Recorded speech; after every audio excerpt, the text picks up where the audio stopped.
Hello everyone, welcome back to our channel let's discuss.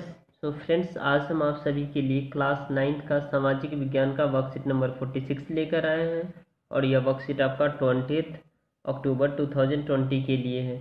तो आज आपका चैप्टर जो चल रहा है नाज़ीवाद और हिटलर का उदय, ये पार्ट 4 है।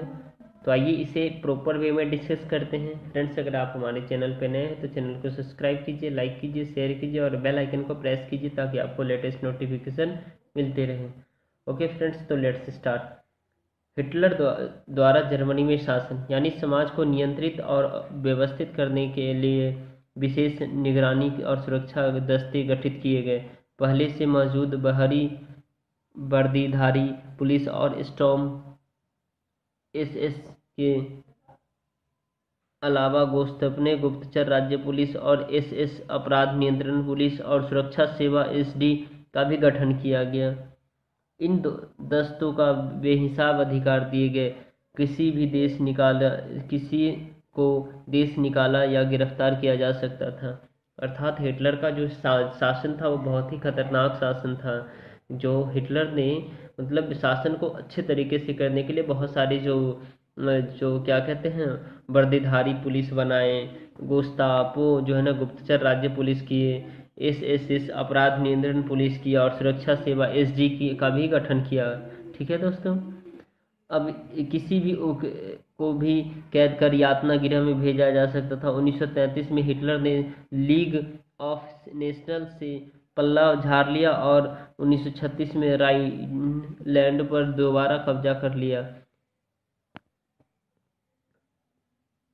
एक जन एक साम्राज्य एक नेता के नारे की आय में 1938 में ऑस्ट्रेलिया के जिसके बाद फ्रांस और इंग्लैंड के साथ भी उसका युद्ध शुरू हो गया जो दूसरे विश्व युद्ध में बदल गया। सितंबर 1940 में जर्मनी ने इटली और जापान के साथ एक त्रिपक्षीय संधि की और जून 1941 में उसने सोवियत संघ पर हमला कर दिया। अर्थात जून 1941 में किसने क्या किया? जर्मनी ने सोवियत संघ पर हमला कर दिया और यह हिटलर की एक ऐतिहासिक बेवकूफ़ी थी।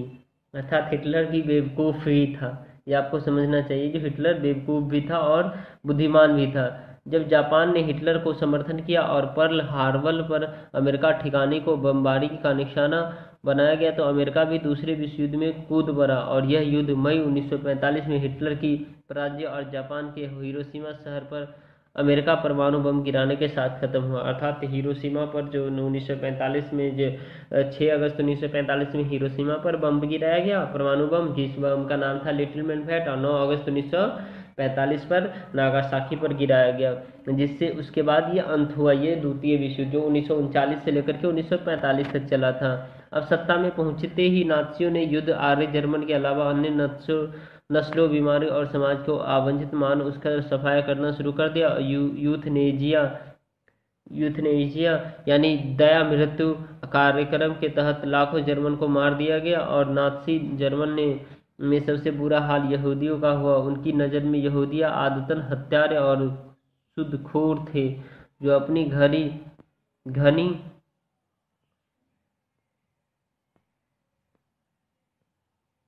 घनी बस्तियां घेटों में रहते थे। हिटलर की दृष्टि में इनका सिर्फ एक ही हाल था, यहूदी को पूरी तरह खत्म कर दिया जाए।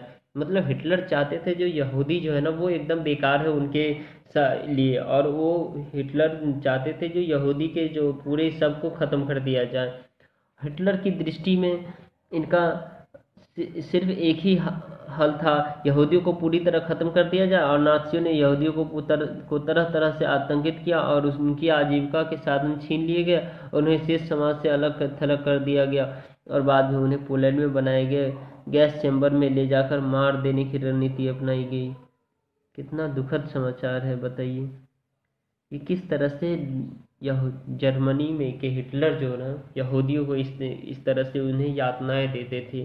गैस चैम्बर में मतलब उसमें गैस रूम में बंद कर देता था, उसमें गैस चला देते थे और गैस खोल देता था और उसमें वो दम घोट करके मरता था। उन्हें खाना तक नहीं दिया जाता था। ठीक है फ्रेंड्स, आई होप आपको समझ में आ रहा होगा। अब क्वेश्चन नंबर फर्स्ट देखते हैं। हिटलर ने जर्मनी में नियंत्रण बढ़ाने के लिए कौन कौन से संगठन बनाए थे? क्वेश्चन नंबर सेकेंड है, नाथसी सोच के अनुसार आवांछित कौन लोग थे, और हिटलर ने किन किन देशों पर आक्रमण किया, मानचित्र में पहचाने। और चौथा क्वेश्चन है, यहूदियों के साथ नाथसी व्यवहार किस प्रकार का था, और क्या आपको अपने आसपास किसी प्रकार का भेदभाव नजर आता है तो इसे दूर करने के लिए आप क्या प्रयास करेंगे। तो आइए इसे देखते एक एक करके। पूरा आंसर मैंने टाइप करके आंसर लिखा है। कक्षा 9 सामाजिक विज्ञान वर्कशीट 46। आसान शब्दों में उत्तर लिखते हैं हम, और आप भी लिखिए। ओके, अब देखिए क्वेश्चन नंबर फर्स्ट है, जर्मनी में हिटलर ने जर्मनी में नियंत्रण बढ़ाने के लिए कौन कौन से संगठन बनाए। तो हिटलर ने जर्मनी में नियंत्रण बढ़ाने के लिए कई संगठन बनाए थे। गोस्तापो जो कि गुप्तचर राज्य पुलिस थी, एसएस अपराध नियंत्रण पुलिस, और एसडी सुरक्षा सेवा, ये 3 गुप्तचर बनाए थे। और इसे आप यहाँ से देख सकते, देखिए इन्होंने क्या क्या बनाया था, देखिए एसएस गेस्तापो गुप्तचर राज्य पुलिस, और एसएस अपराध नियंत्रण पुलिस, और सुरक्षा सेवा एसडी, ये 3 बनाए थे।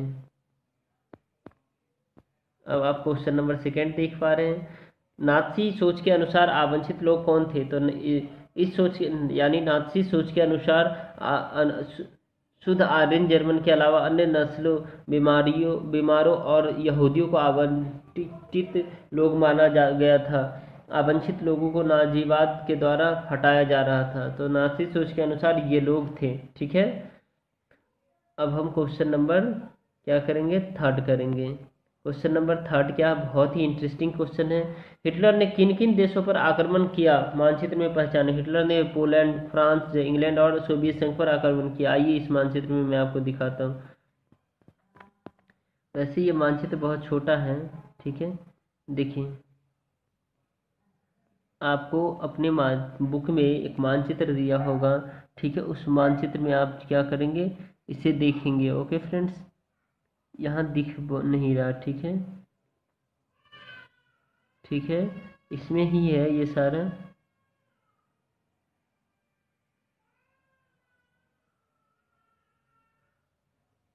ये सारे, ये देखिए, ये हिटलर का इलाका है, ठीक है। अब आइए क्वेश्चन नंबर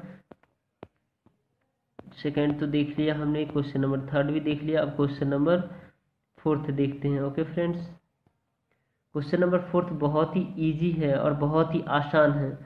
यहूदियों के साथ नाज़ी व्यवहार किस प्रकार का था।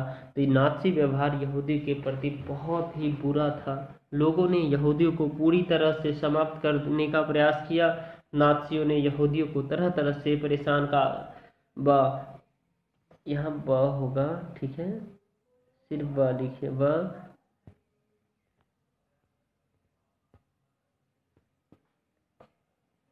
यहाँ पे ब आतंकित किया। उनकी आजीविका के साधन छीन लिए गए और उन्हें समाज से अलग अलग कर दिया गया। और बाद में उन्हें पोलैंड में बनाए गए गैस चैम्बरों,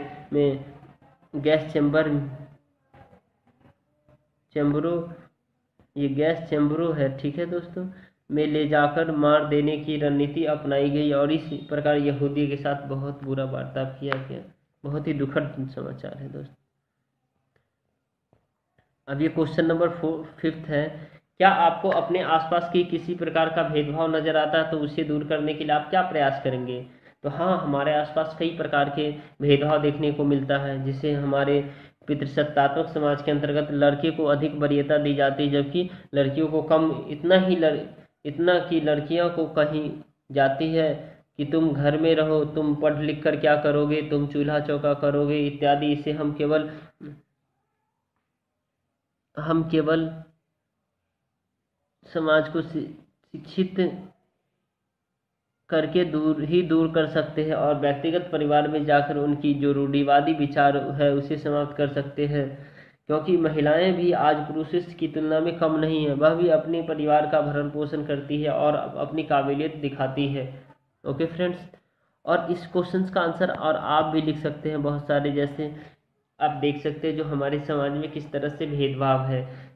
हमारे समाज में देखिए, जैसे आज भी जो ना दलित वर्ग के ऊपर भेदभाव है और अमीर वर्ग के ऊपर, ठीक है। उससे अलावा और भी आप देख सकते हैं, अब तो हाई कैटेगरी के भेदभाव चल रहा है। जैसे कि अगर आपके पास मर्सिडीज कार है ठीक है। और आपके पास अगर वैगनार है तो वैगनार वाले, मर्सिडीज वाले और वैगनार वाले दोनों में क्या होती है, भेदभाव होती है। कैसे, जब रोड पे चल रही होती है तो मर्सिडीज वाले कहते हैं मैं ही आगे रहूंगा, और वैगनार वाले आगे नहीं, कहते हैं मैं नहीं होने दूंगा, ठीक है, मतलब मैं भी होऊंगा, लेकिन इस बीच में दोनों में आपस में क्या होती है, भेदभाव होती है, बाकी युद्ध होने लगता है। ओके फ्रेंड्स, तो इस प्रकार आपका क्लास 10th का सामाजिक विज्ञान, सॉरी क्लास 9th का सामाजिक विज्ञान का वर्कशीट नंबर 46 खत्म हुआ।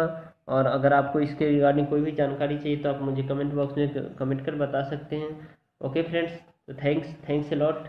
वीडियो को सब्सक्राइब करें, चैनल को सब्सक्राइब करें, ओके, और बेल आइकन को प्रेस करें ताकि आपको लेटेस्ट नोटिफिकेशन मिल पाए। Thank you.